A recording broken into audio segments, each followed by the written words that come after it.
Michael Hunter, you see him there. He's the son of the former and the late heavyweight contender, Michael the Bounty Hunter. And there's Jason Douglas. And it's Hunter coming right out, throwing that right hand. He's not wasting any time. Hunter's got the black trunk. Douglas, the red trunks, the black trim.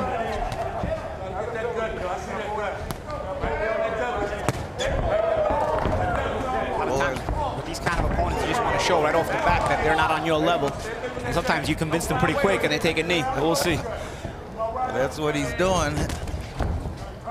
Work out there, pull out. Hunter was pretty wound up before the introductions, pacing back and forth. Big overhand right there by Hunter.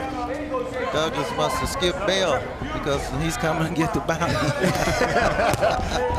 It's Friday the 13th. That's his nickname. Yeah. Well, it's the 13th. It's just not Friday. Yeah, that's right. It's the 13th. It's just not Friday. You better understand it's Tuesday night toe-to-toe.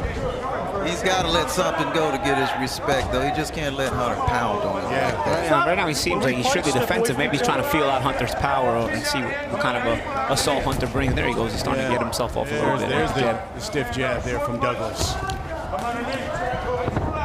Douglas has a solid amateur career. He's been to the Pan Am Games. He fought for Canada. He's got a good amateur pedigree, so he's no slouch in here. Well, and you know him fairly well. I mean, he sparred with one of your fighters, Andre Ward. Yes, he did. When Andre was preparing for Kessler, Douglas was one of the sparring partners down in Oakland, and he accounted for himself quite well. We're halfway through the first round. Here again, that right hand by Hunter. Hunter keeps looping it around because of the high guard of Douglas. Well, you can see Douglas knows how to protect himself, that's for sure. He's got to let something go, but he does know how to protect himself. And that's the thing, once you mentioned about his amateur career and all that, you kind of start to get the gist that he's comfortable even in situations that some guys might be uncomfortable with. That experience will do that. Under a minute now here in round one. And the book on Hunter is that he's been a fast starter and then he slowly starts to fade after about 5 or 6. That's been the book on him. So Douglas, I'm sure, is aware of that. And this might be part of his plan. 30 seconds. Hunter just missed with that right hand. One thing Hunter's doing is he's throwing everything just about as hard as he can throw it. And that might be part of the reason why he gets himself so tired after a few rounds. He's wound up a little too tight. He's just got to relax. And that'll get him through those middle and late rounds if it goes that far.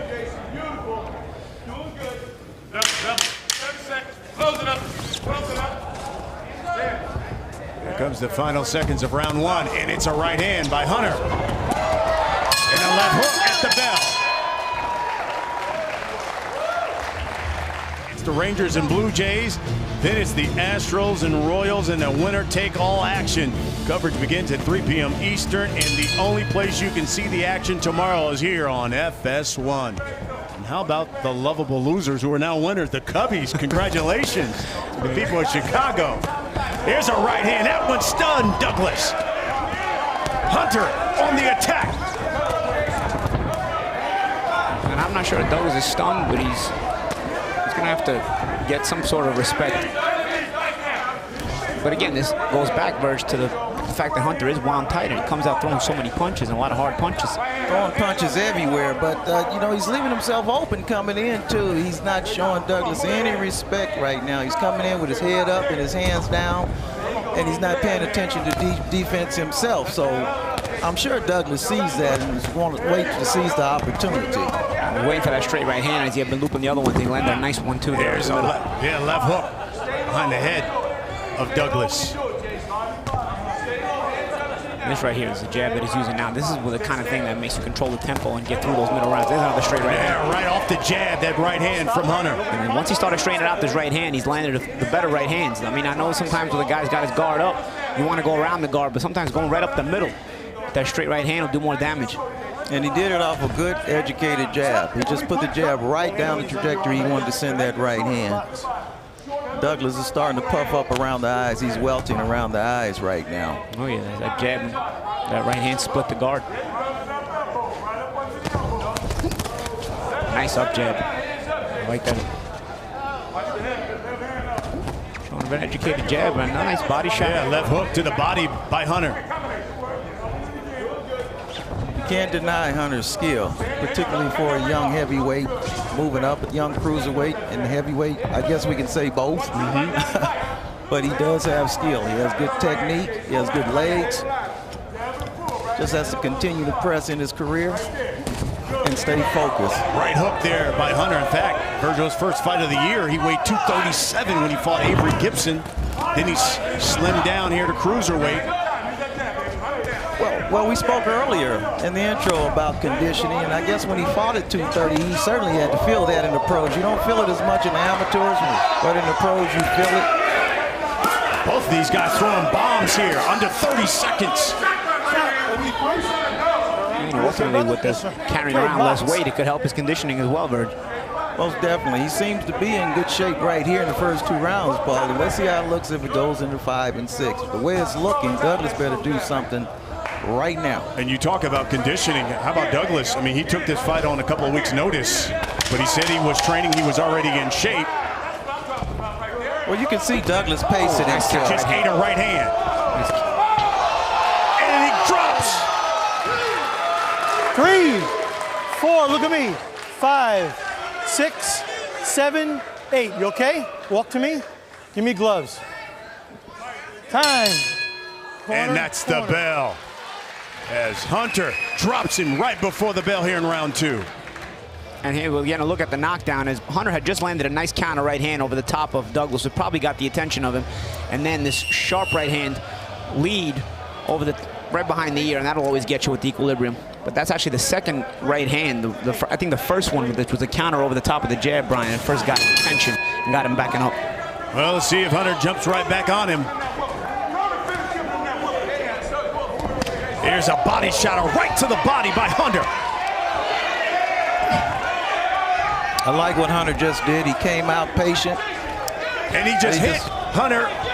And look at Hunter as his eyes. Yeah, Hunter's a bit uncomfortable He himself. was a little wobbly on his eye. Look at him as he reaches for that right eye.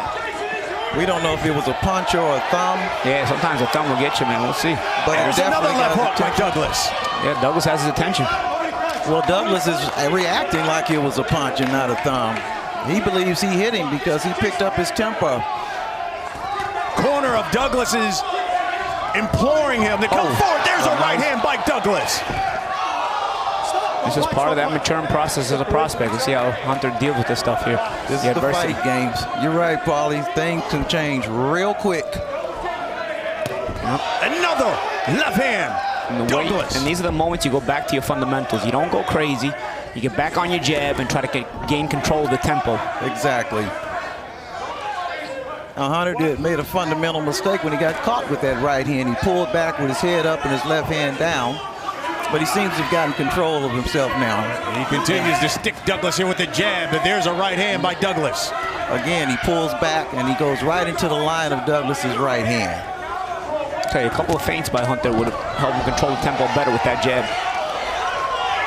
Hunter needs to settle down. He's still looking for the knockout. He's angry about the eye. He just needs to stay calm and continue to do what he's been doing, landing punches on the money, and eventually Douglas will break.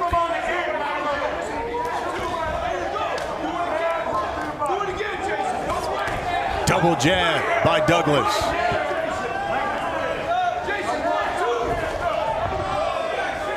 Well, this is...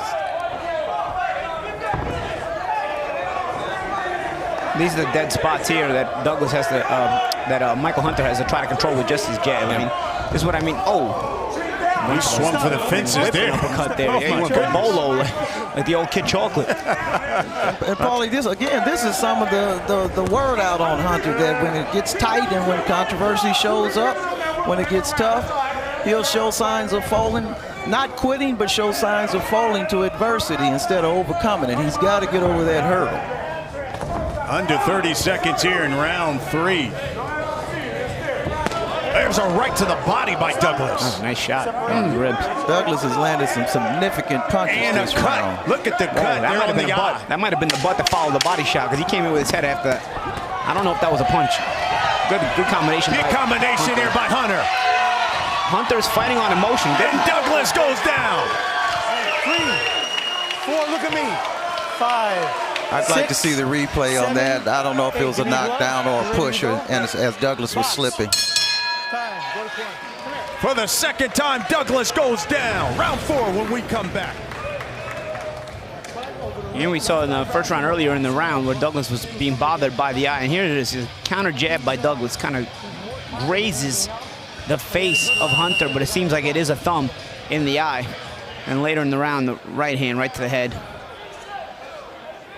And then here's where he landed a solid body shot, but I don't know if he followed through with his head. Let's see if, there it is right there. There's that headbutt.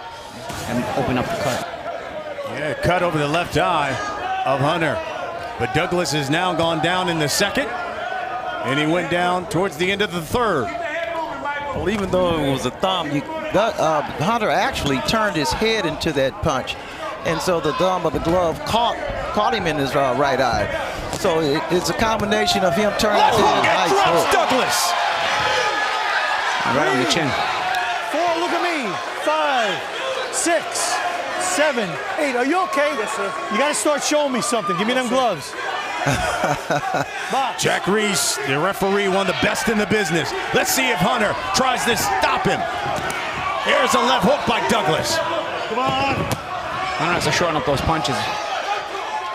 He needs to work behind the jab to get him out and box him out and not try to slug him out. Well, he's got him against the ropes. Just keep touching him. He's wearing down from these shots, so he just needs to keep touching him steady and not overexert himself and pick his shots like that. Uppercut. Just keep touching him. It seems like sometimes he tries too hard instead of just letting it flow. And that's where he's got to just relax here and try to get the finish. As he moves up in competition, these habits that he has could cost him. So he needs to just settle down and realize he's got more rounds to go. Douglas is a tough kid. He's not a pushover. He's showing this. He's from Canada, Douglas is. Works on oil rigs, you know, and he says he works in 30 below temperatures there on that oil rig. So, talk about tough. You got to be. It doesn't get any tougher than that. Yeah, and then trains, works about 12 hours a day, and then trains after that.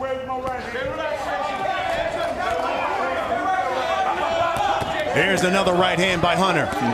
And another right hand. And when he throws it straight, it lands much Combinations better. that wobbles Douglas. Gotta create the space, but he's crossing his feet, Hunter. He's gotta get back to the fundamentals. He's trying to punch while he's walking. He's set himself and get these combinations up there. Another straight right hand, it's nice.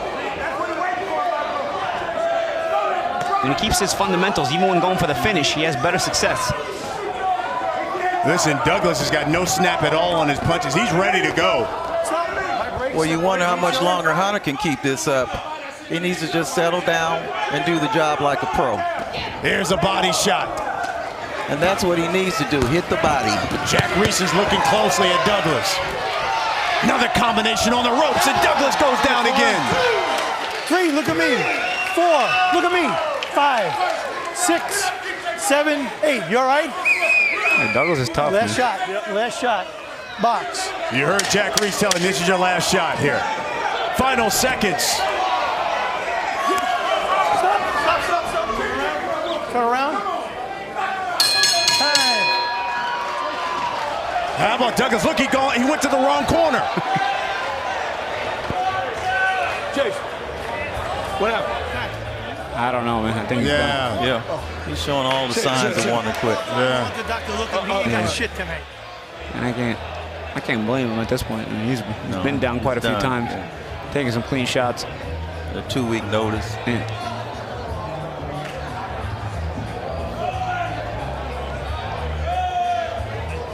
All right. You heard the doctor just say, I've seen enough. Yeah. And you kind of saw it coming.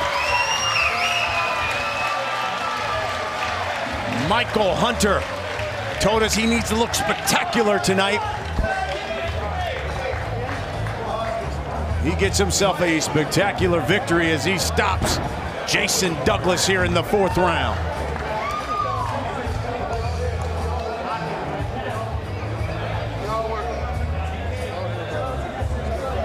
Virgil, let's take a look at the first knockdown. Here we go. Right here we see the first knockdown. A nice left hook, I believe, comes and catches him right on the point of the chin. The second, here's the first knock from another angle, right on the point of the chin. That is a hard punch to get away from. And the second knockdown, you can see the punishment that Douglas is taking. Right there, another left hook and a right hand that follows. Douglas, he showed he's had enough there. Let's get the official time of this stoppage. Here's Ray Flores. Ladies and gentlemen, the end comes at the end of the fourth round. A referee in charge, Jack Reese, waves off the bout on advice of the ringside physician, who deems Jason Douglas unable to continue for your winner by technical knockout and still undefeated, Michael the Bounty Hunter.